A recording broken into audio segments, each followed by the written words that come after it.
Hello students, मैं हूं Nilesh sir. और आप लोग कैसे हैं? तो आज हम चालू करेंगे आप लोगों की 11वीं की क्लास। और उसमें आप लोगों को बहुत कुछ ऐसी बातें बताऊंगा कि आप 10th के बाद 11वीं में कौन सा विषय चुने और उसमें ये स्पेशल सब्जेक्ट फिजिक्स आपका कैसे बनता है और क्यों बनता है।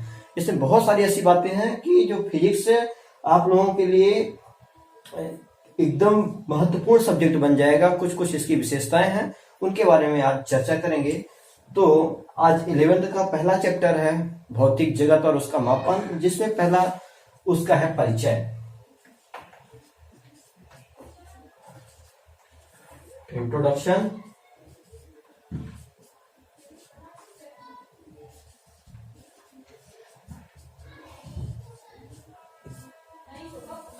तो भौतिकी का परिचय क्या है? तो बच्चों, आपको मैं ये बताना चाहता हूं कि आप 10th में साइंस पढ़े हो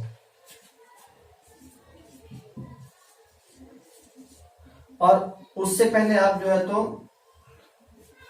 पर्यावरण, ईवीएस जिसमें आता है,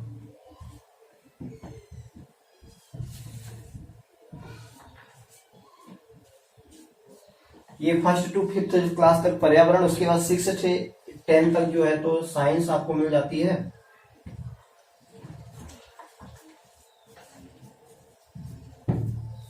और 10th के बाद आपको जो है तो साइंस के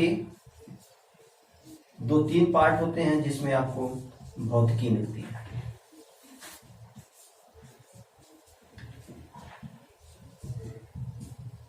फिजिक्स।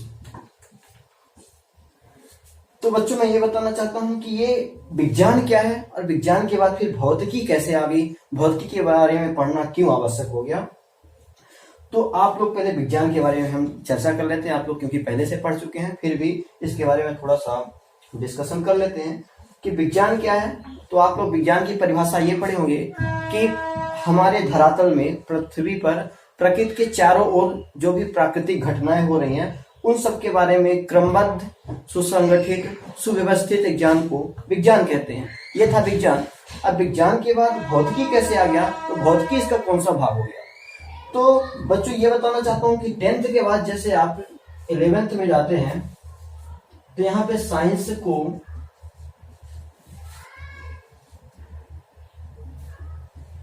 दो पार्ट्स में तोड़ दिया जाता है।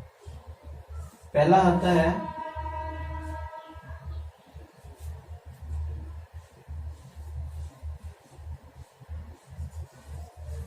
मैथ ग्रुप और दूसरा होता है बायो।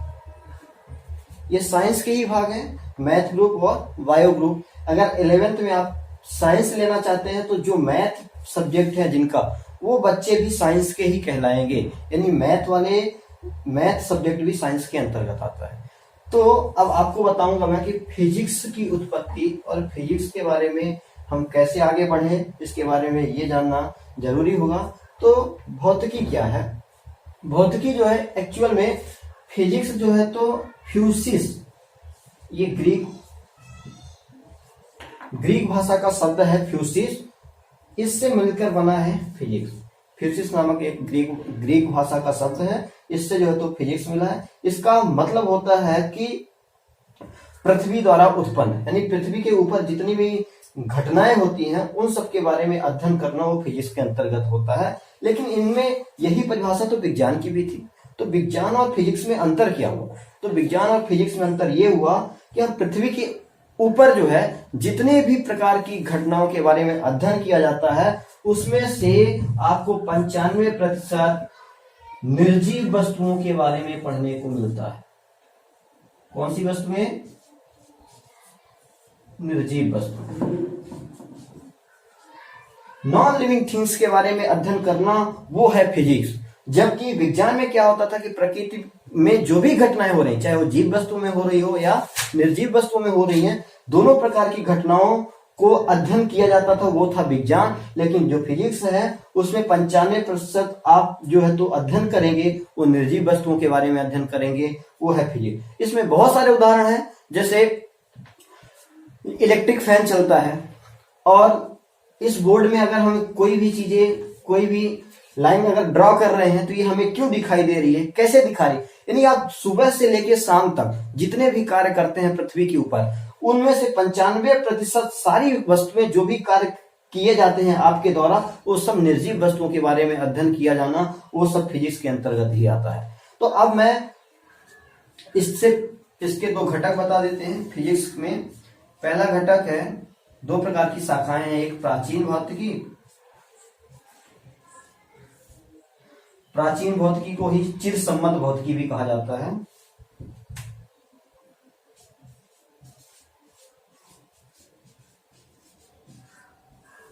प्राचीन भौतिकी या चिरसम्मत भौतिकी। दूसरी होती है नवीन भौतिकी या आधुनिक भौतिकी।